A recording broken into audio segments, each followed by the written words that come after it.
shaking my friends, welcome back to the channel. My name is Shay and today is the start of a new reading vlog and it's August the 31st. So if you didn't watch my welcome back video, then you don't know that I am playing a version of Jeopardy with my online book club. So how this works is we are divided up into teams. I think there's 10 or 11 other people on my team and we have categories and then we pick what, through 100 through 1,000, which one we want, and then the prompt gets dropped. Okay, so we don't know the prompts ahead of time. So obviously, as you go down the ladder, 100 is an easy prompt and 1,000 in that category would be the hardest prompt. Okay, sounds great, right? Easy, easy. So if you didn't also see my video, I am coming off of a reading slump because of mental, issues. So I decided that I was going to go with a relatively easy prompt for my first, reading prompt.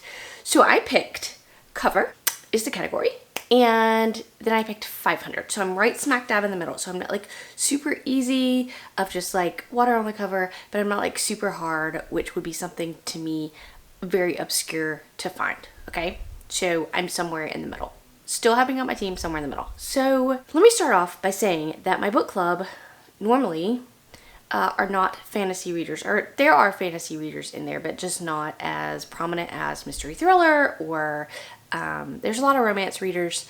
There are a lot of genre fiction or historical fiction, those kinds of readers. Okay, so fantasy is the minority of us. But listen to this. So this other girl in my team picked covers for 1,000. So I'm thinking, okay, the 1,000 prompt pick, I mean, she is brave. She is going to pick, it's going to be some obscure book that she is not going to be able to find. My 500, I'm good to go. Listen, when I tell you, when these prompts dropped, I said, wait, what? Like, what? Just to tell you what the girl that picked covers for 1,000 got, she got a book to read, a book with a mythical beast or creature on the cover. How easy is that for a fantasy reader? I understand that a lot of people in here are not fantasy readers, so that would be a difficult accomplishment. But can I have that prompt? Because let me just tell you what the 500 space was for covers. The prompt was to read a book with a rainbow on the cover. Now, listen here. I asked, what about just rainbow colors, or like a physical rainbow? Because let me just tell you that it is extremely, extremely obscure, extremely difficult to find a book with an actual rainbow on the cover. You can find plenty of books that have like the rainbow colors or rainbows all in a row, but none with an actual physical rainbow. And you know what they said? They said, I had to find a book with an actual physical rainbow. I said, listen here, somebody help me please.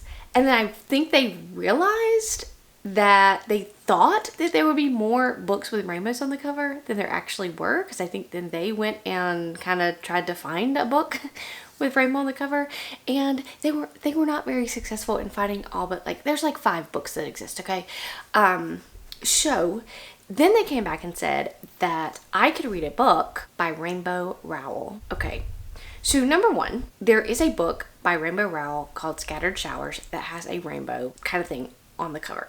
Okay, I had looked at that and my thought process is it's not really a book that's on my radar. It's not really a book that I want to read. So they came back and said any book by Rainbow Rowell I could read. So any didn't have to have a rainbow on the cover, like any of them, just to make it a little bit easier. Listen here, I have read Fangirl, I have read Carry On, I have read Eleanor and Park. I respect Rainbow Rowell. I am not the target audience anymore for that. I have gotten out of the YA romance era. Okay, I've gotten out of it. I know she did just have a book, I think maybe it was an adult book that came out, I can't remember, but I'm not going to be able to find it, and I don't want to spend an Audible credit on a Rainbow Rowell book. Okay, so I went ahead and decided to go ahead and read Scattered Showers, which had the rainbow thing on it by Rainbow Rowell, because it's only 8 hours, the audiobook is, and I think I can get through it. It's a short story collection.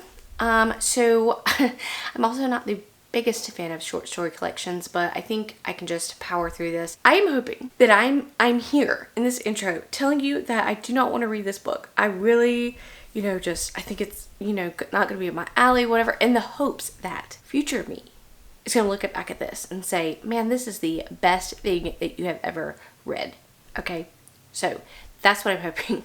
That's what I'm hoping happens. So I'm going to go obtain this book. I'm going to read it. I don't know whether I'm going to pop back in over, the course of a few short stories that I've read versus popping back in after every single one I've read. I don't know how many short stories there are.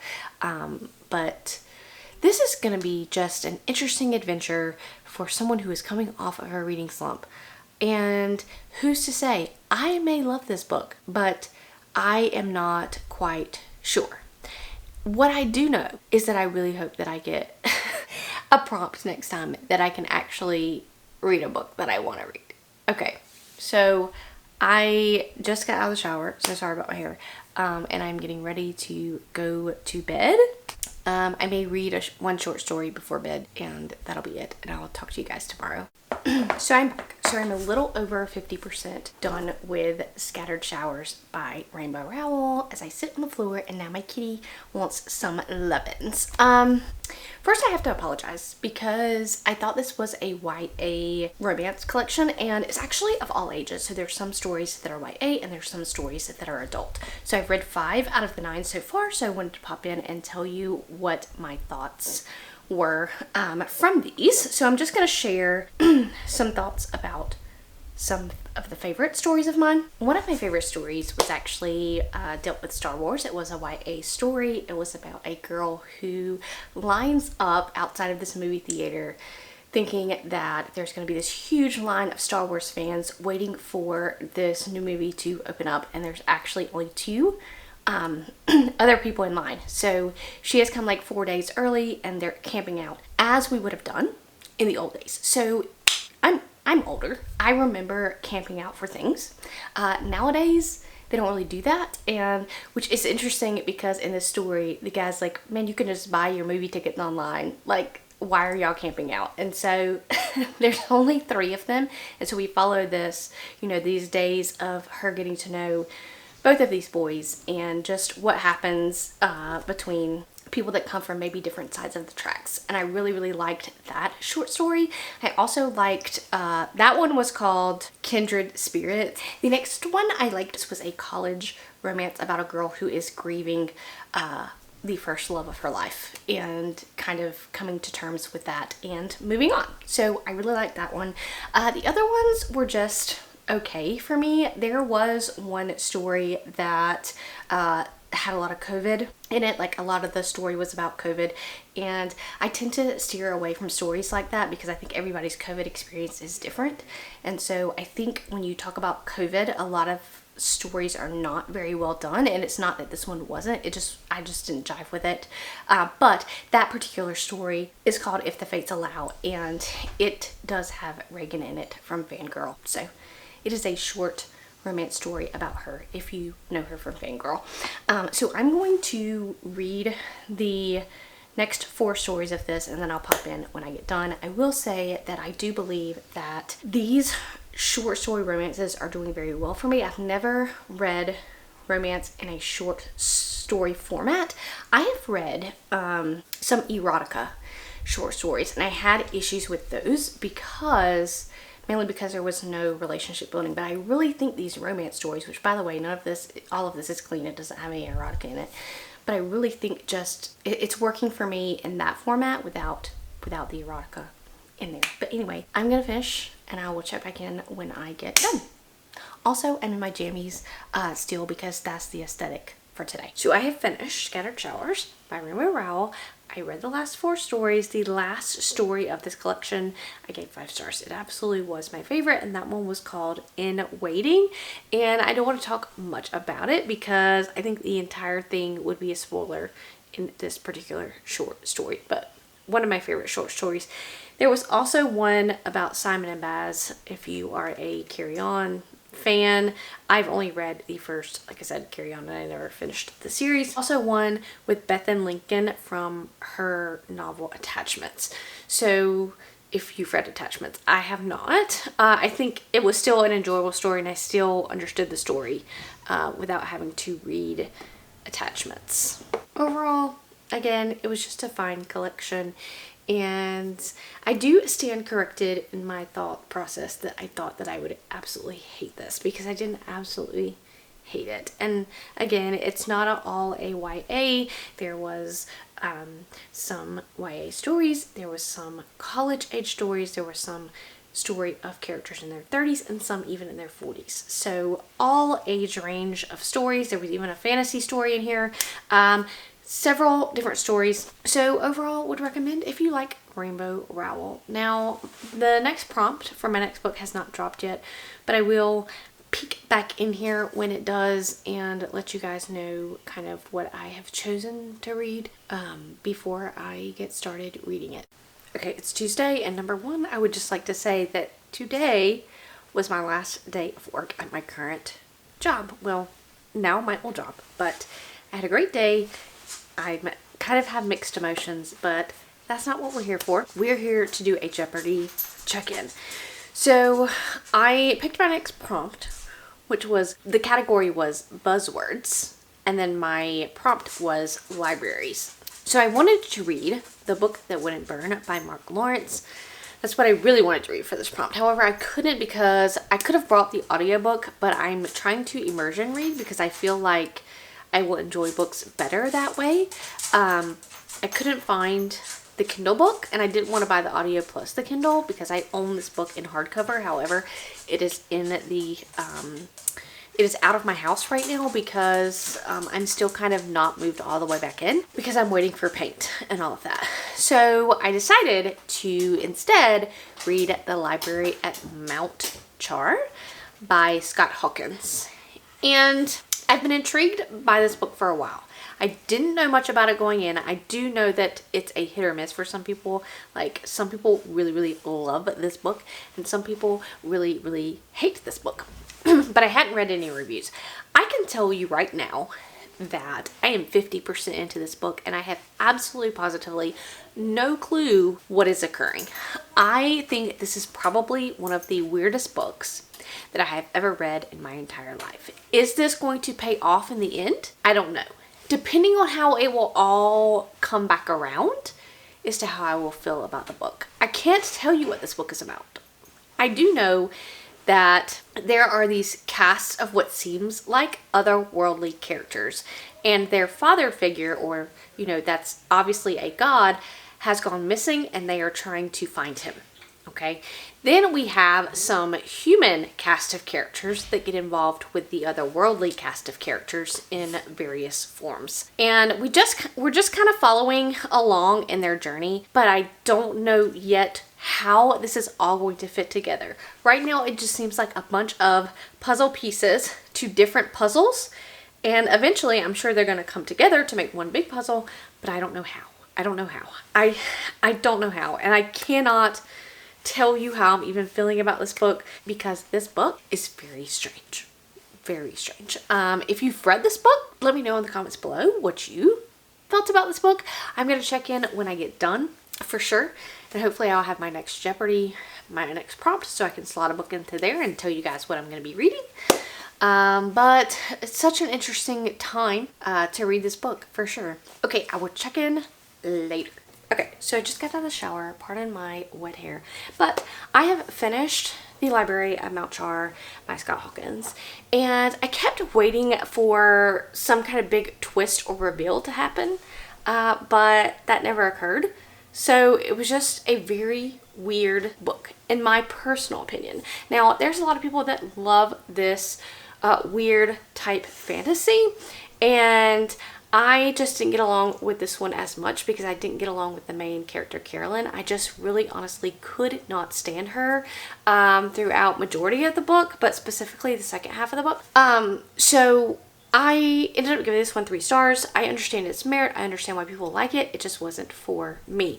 So I picked my next Jeopardy prompt. And so in my online Bookish Jeopardy, we have team leaders. Of course, we're doing the challenge. I used to be a team leader until I stepped down because my life got busy and crazy and I just couldn't couldn't do it anymore. I took a break from that, but I have lovely team members. But basically, there are categories on there of team leader favorites, and so you never know what you're going to get in here. But like I said previously, a lot of my book club is mystery, thriller, horror, lit fic, historical fiction, those kinds of things. We do have our fantasy lovers. There are some fantasy books I know that are in team leader favorites, but we don't know what the book is. So I picked a point, and it got revealed that the team leader favorite was Incidents Around the House by Josh Malerman. I think that's what the book is called. I think it just came out in June. It's his newer release.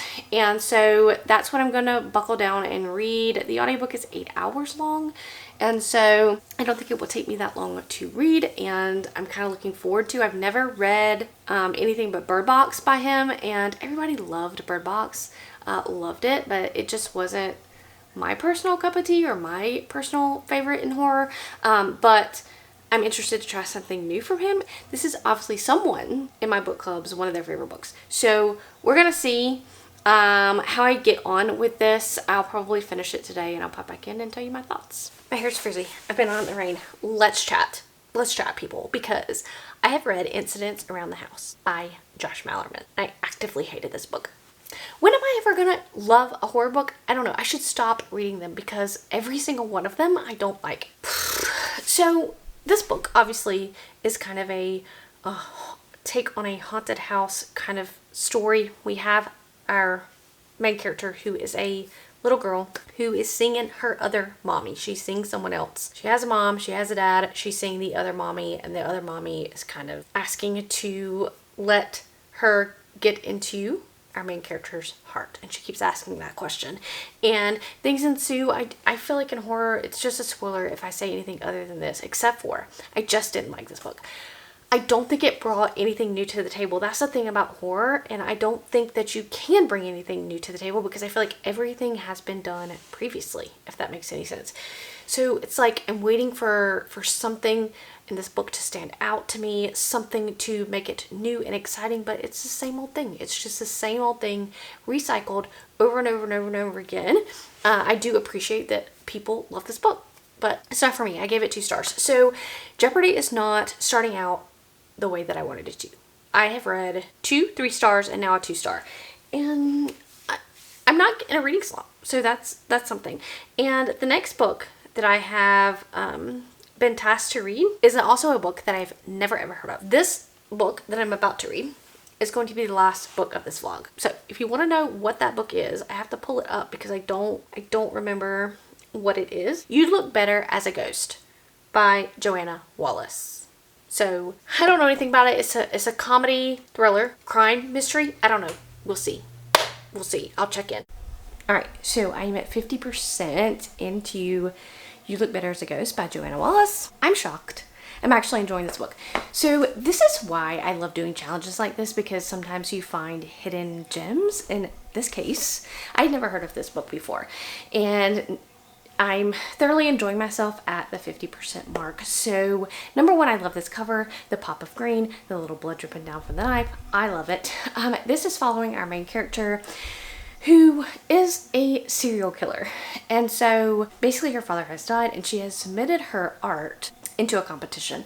And at her father's funeral, she gets the email that says, "Congratulations, your artwork has been shortlisted for the award," which is in the top 10, right? Then later, like the next day or whatever, she gets an email saying, "Oh, I'm really sorry. I sent this to the wrong person." And so that begins her killing journey. And we're going back to kind of snippets back from when she was a child as well. I can understand why people don't like this book, because people don't like the main character. However, she's not meant to be likable. She's a serial killer. I just find it so compelling, the way that she is, you know, going about and thinking about the things that she thinks of. I think that it is very compelling. However, I do think there's trigger warnings to be said in this book. There are thoughts against animals and children and all of that. So if that is going to trigger you, don't read this book. But I am so invested at the 50% mark that I went and looked up the author, and she has another book called The Dead Friend Project, which is now on my radar. So I am super excited about finding finding this book. So I am going to continue to read this to its completion. I'll pop back in when I'm done, and that will be the end of this vlog. And hopefully whatever I have to read next will also be just as great as this book. Okay, I've completed You Look Better as a Ghost by Joanna Wallace, and 100% 5 stars. I'm super excited because I've had some mediocre reads, but that's what gets me so excited about doing these challenges where I'm reading things that I've never heard of, that are out of my comfort zone, because you find a gem in this one. And this does have a mystery element to it that was not significantly hard to figure out, but the way it was done, I truly loved. I think that it's not going to work for everybody because our main character is not meant to be likable. So if you can do with an unlikable main character, but this is the first book I've actually ever read that has a true serial killer at the forefront that basically is sociopathic. And I think that in other versions of serial killers in media, we kind of do see them have a heart, we kind of do see them likable, but this one technically was not, and I enjoyed that portion of it. I enjoyed its honesty. It had some dark humor in it. Would highly recommend checking your trigger warnings. I did say something about animal. There's no animal deaths on page that I can recall. I did say something about animals earlier, but it's mainly just thoughts and no animal death, you know, on page. But there are some other disturbing things that happen in the book. But I've added her other book onto my TBR because I want to read what comes from her next. So that's it, and that's the end of this vlog. I will tell you that I already know what I'm going to read next, and it's a real doozy, a real book that is really out of my comfort zone. So you should tune into next week's vlog to check that out. All right. I will catch you guys in the next one.